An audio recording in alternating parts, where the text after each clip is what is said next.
Hello students, good morning. कैसे हो? Online class में आपका स्वागत है। देखिए, हम चैप्टर नंबर 8 पढ़ रहे हैं और इस चैप्टर नंबर 8 में हम कोशिका की संरचना के संबंध में पढ़ रहे हैं।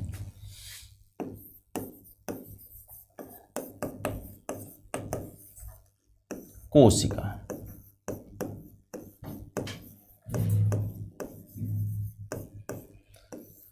इस चैप्टर का जो नाम है वो है कोशिका जीवन की इकाई, और इसमें हम विभिन्न प्रकार के कोशिकांगों के बारे में पढ़ रहे हैं। कल हमने केंद्रक के बारे में पढ़ा, और केंद्रक के अंदर मुख्य रूप से, क्योंकि केंद्रक कोशिका का एक महत्वपूर्ण भाग होता है और ये समस्त क्रियाओं को नियंत्रित करने वाला भाग होता है। इस केंद्रक के अंदर 4 भाग होते हैं। एक तो होता है केंद्रक झिल्ली, जो कि दोहरी झिल्ली होती है, और इसमें जो केंद्रक के अंदर भरा हुआ जो द्रव पदार्थ होता है उसे कहा जाता है केंद्रक द्रव।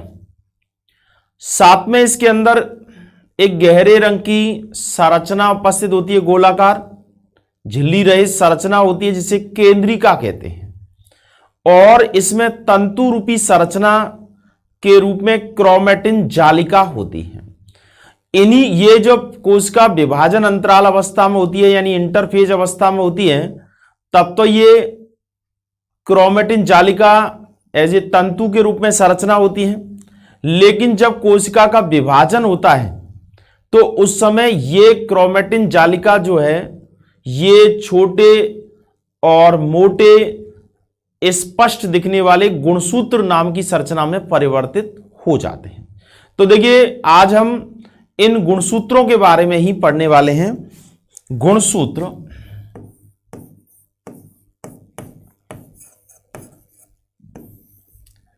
इनको क्रोमोसोम कहा जाता है। क्रोमोसोम के नाम से इनको जाना जाता है, और ये कोशिका विभाजन की जो मेटाफेज अवस्था होती है, उस मेटाफेज अवस्था में ये गुणसूत्र जो है वो स्पष्ट संरचना के रूप में दिखाई देते हैं। अर्थात कोशिका विभाजन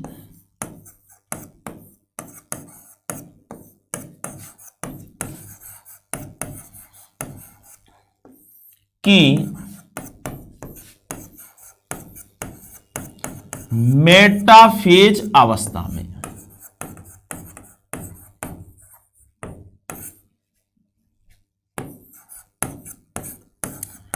स्पष्ट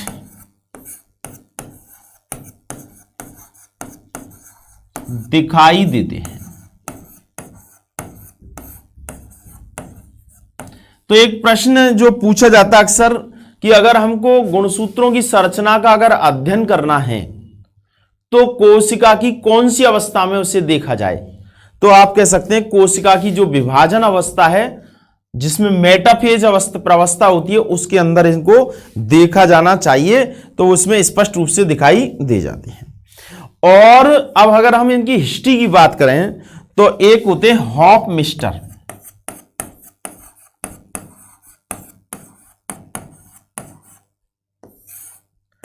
ये जो हॉफमिस्टर नाम के जो वैज्ञानिक थे, इनके द्वारा इन गुणसूत्रों को सबसे पहले देखा गया था। अर्थात सबसे पहले पादप कोशिकाओं में इनको देखा गया था। पादप कोशिका में सर्वप्रथम देखा।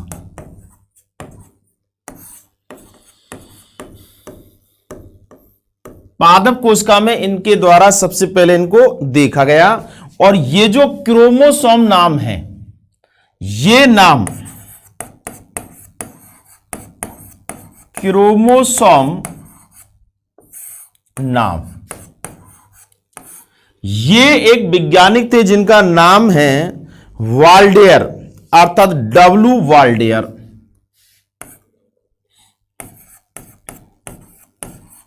डब्लू वाल्डेयर ने दिया।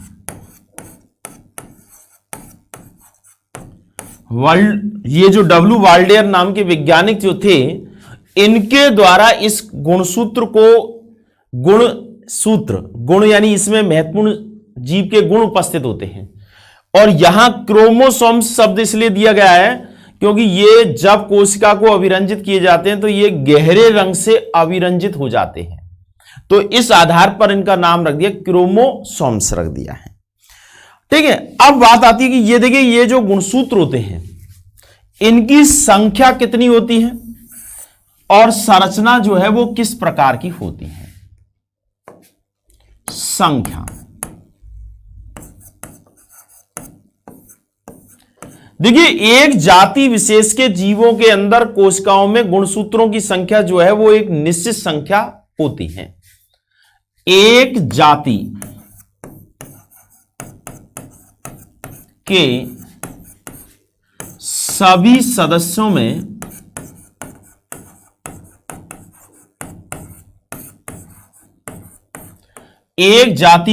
सदस्यों में गुणसूत्रों की संख्या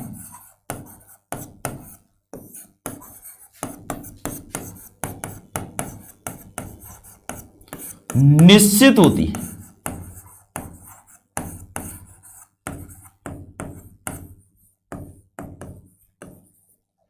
यानी जैसे अगर हम बात करें, मानव की बात करें, तो मानव के अंदर गुणसूत्रों की जो संख्या है ये कोशिकाओं के अंदर 23 जोड़ी अर्थात 46 होती है। इसी प्रकार से अगर हम कह सकते हैं कि मटर के अंदर अगर देखें तो द्विगुणित कोशिका में गुणसूत्रों की संख्या जो है ये 14 होती है। प्याज के अंदर अगर देखें तो 16 होती हैं। तो ये कह सकते हैं कि एक जाति के सभी सदस्यों के अंदर, यानी एक विशेष जाति के अंदर, जीवों के अंदर गुणसूत्रों की जो संख्या होती है वो निश्चित संख्या होती है, अर्थात कम ज्यादा नहीं होती है। और ये जब गुणसूत्र अगर जोड़े के रूप में होते हैं तो ऐसी स्थिति में उस कोशिका को द्विगुणित कोशिका कहते हैं, और अगर जोड़े के रूप में नहीं होती और एकल है तो उसे अगुणित कोशिका कहते हैं। अब आता है ये गुणसूत्र जो है इनकी संरचना कैसी है। तो ये गुणसूत्र जो होते हैं ये किस चीज से बने होते हैं। गुणसूत्र प्रोटीन व डीएनए, डीएनए मतलब डी ऑक्सीराइबो न्यूक्लिक अम्ल, डीएनए के द्वारा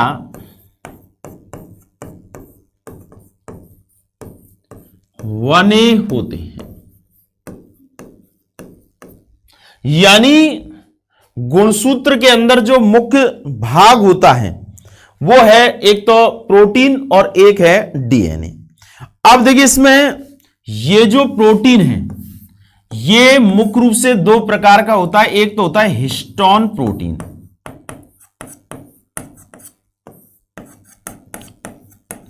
ये तो इसमें मुख्य रूप से होता है, और एक दूसरा होता है नॉन हिस्टोन प्रोटीन। तो दोनों प्रकार के प्रोटीनों से मिलकर के बना होता है। यानी इसमें हिस्टोन प्रोटीन मुख्य रूप से होता है, कुछ मात्रा में जो है वो नॉन हिस्टोन प्रोटीन की उपस्थिति होती है। साथ में कुछ मात्रा में इसमें आरएनए की भी उपस्थिति होती है। देखिए ये हिस्टोन प्रोटीन एक क्षारीय प्रोटीन होता है। इसमें क्या है कि कुछ इस प्रकार के एमिनो अम्लों की अधिकता होती है जिसमें इसकी क्षारीयता बढ़ जाती है।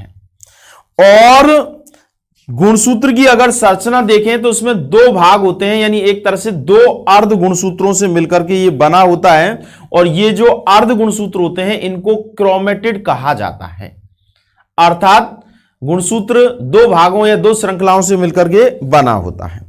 और ये एक बिंदु, यानी गुणसूत्र जो है वो दो जो अर्ध गुणसूत्र होते हैं क्रोमेटिड होते हैं, उनके बीच में एक क्रोमो जो है सेंट्रोमियर की उपस्थिति होती है। यानी गुणसूत्र जो है वो इस प्रकार की संरचना होती है।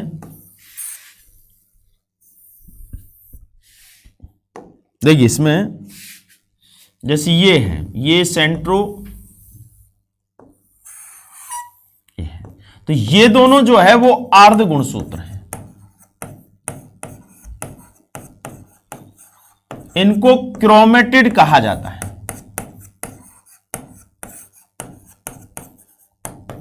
और ये जो है ये सेंट्रोमियर होता है।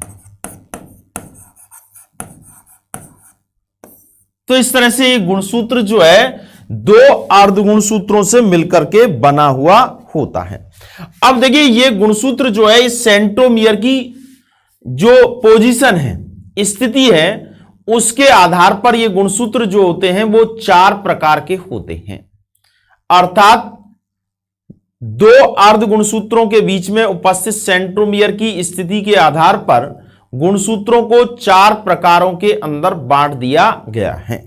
तो अब हम बात करें गुणसूत्रों के प्रकार सेंट्रोमियर की स्थिति के आधार पर।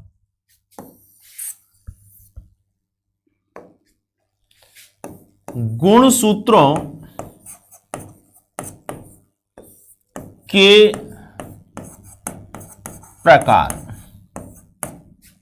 गुणसूत्र बिंदु कह दो या सेंट्रोमियर कह दो। सेंट्रोमियर की स्थिति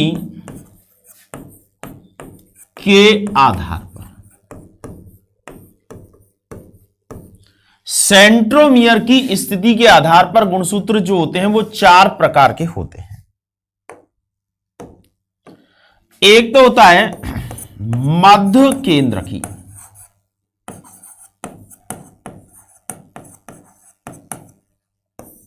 मध्य केंद्री या केंद्रकी एक ही शब्द है, मध्य केंद्री कह दो इसको, मध्य केंद्री। इसको कहते हैं मेटा सेंट्रिक, मेटासेंट्रिक गुणसूत्र। अब देखिए ये इस प्रकार के गुणसूत्र होते हैं जिसमें सेंट्रोमियर मध्य वाले भाग में स्थित होता है। यानी जैसे ये गुणसूत्र है और ये दोनों अंडा, ये तो है सेंट्रोमियर, सेंट्रोमियर, और ये है क्रोमेटिड, क्रोमेटिड। अब देखिए इसमें यहां इसे हम मध्य केंद्रकी कहेंगे। इसको अगर इस तरह से देखें तो ये भी है, ये भी मध्य केंद्रकी कहलाता है। दूसरा प्रकार है उपमध्य केंद्री, इसे कहते हैं सब मेटा सेंट्रिक। ये गुणसूत्र इस प्रकार के होते हैं, इसमें एक भुजा जो है बड़ी होती है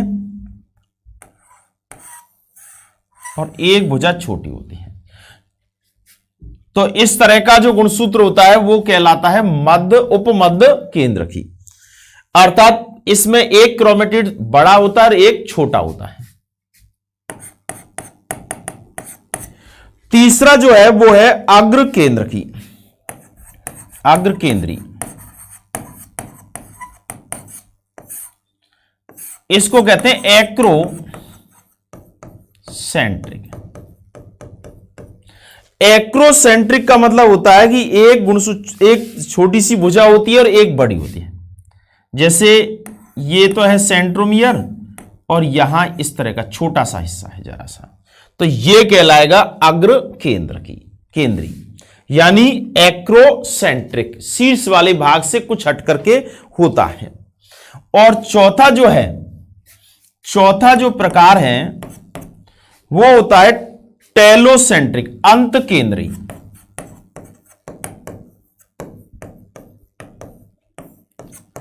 टेलोसेंट्रिक,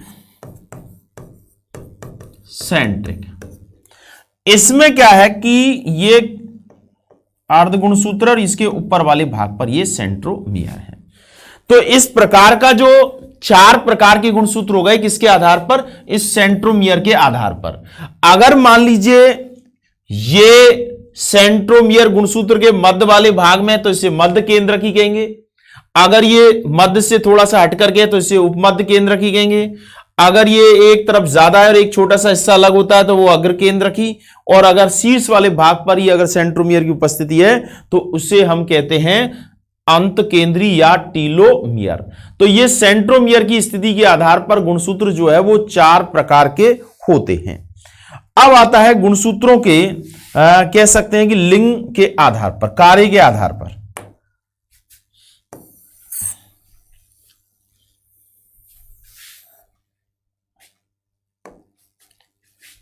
कार्य के आधार पर प्रकार, कि किस प्रकार का कार्य करते हैं उसके आधार पर गुणसूत्र जो है, इनको देखिए, एक तो होते हैं अलिंग गुणसूत्र।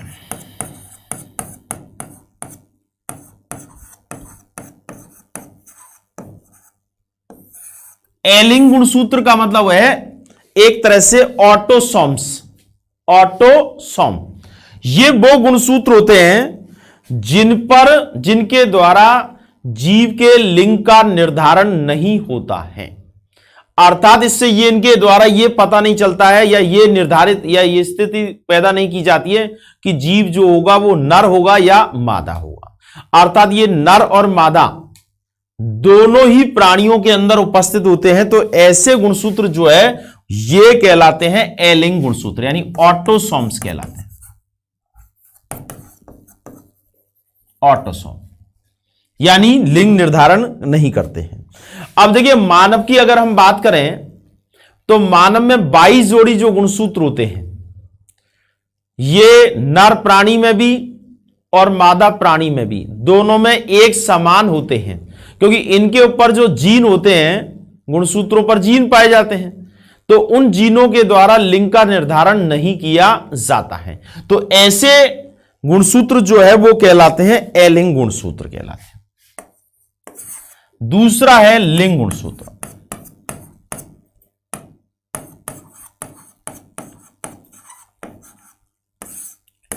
इनको सेक्स क्रोमोसोम्स कहते हैं या एलोसोम्स कहते हैं, एलोसोम्स या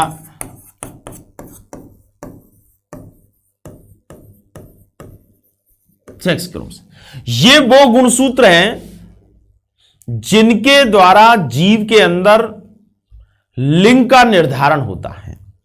अर्थात इनके अंदर जो जीन होते हैं वो लैंगिक लक्षणों को उत्पन्न करने से संबंधित होते हैं। अब देखिए, जैसे मानव में ये 22 जोड़ी हैं, ये अलिंग गुणसूत्र होते हैं, और एक जोड़ी जो है ये लिंग गुणसूत्र होते हैं। अब इसमें देखिए, नर जो है, नर में तो होते हैं XY और मादा प्राणी में होते हैं XX। तो ये एक जोड़ी है। तो इस प्रकार के ये नर जो होता है वो तो विषम युग्मक ही है, अर्थात दोनों में अलग अलग तरह के युग्मक, यानी दोनों अलग गुणसूत्र उपस्थित होते हैं, और मादा जो है वो सम युग्मकी होती है। तो इस तरह से ये गुणसूत्र जो है इनकी उपस्थिति होती है। और एक देखिए, कुछ जीवों में कह सकते हैं विशिष्ट गुणसूत्र भी पाए जाते हैं।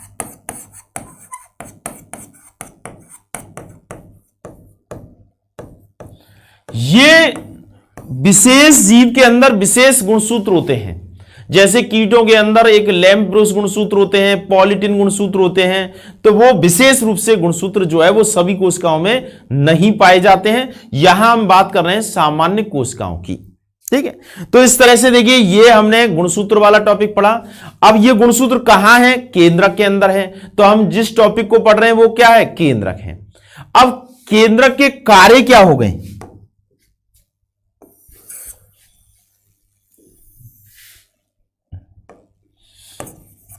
केंद्रक के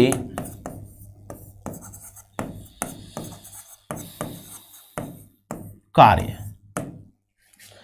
देखिए ये पहले भी हम बता चुके हैं केंद्रक के कार्य में केंद्रक जो है वो कोशिका का नियंत्रक केंद्र होता है और इसमें जो उपस्थित जो है राइबोसोमल आरएनए होता है, जो कि कह सकते हैं कि आरएनए प्रोटीनों के संश्लेषण के लिए उत्तरदायी होता है।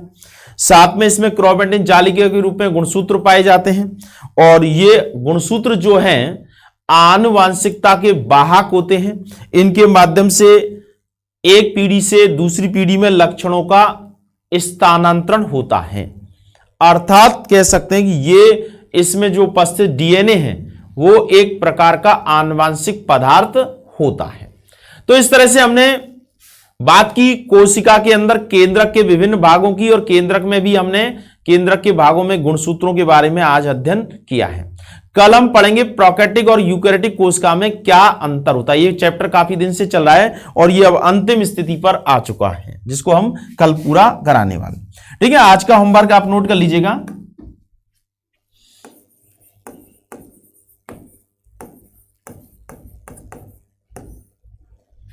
क्वेश्चन नंबर 1, गुणसूत्र यानी क्रोमोसोम नाम किसने दिया? नाम किसने दिया? दूसरा प्रश्न है, गुणसूत्र किन किन संरचनाओं या किन किन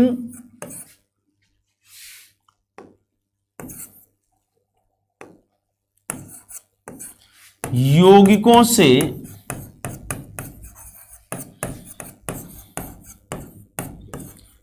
बना होता है? तीसरा है, सेंट्रोमियर की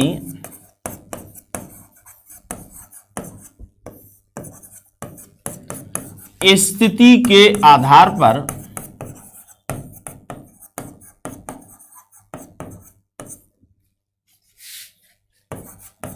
गुणसूत्र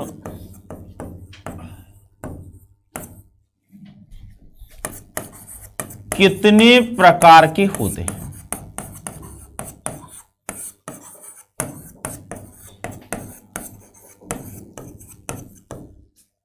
और चौथा है, लिंग गुणसूत्र एवं लिंग गुणसूत्र किसे कहते हैं?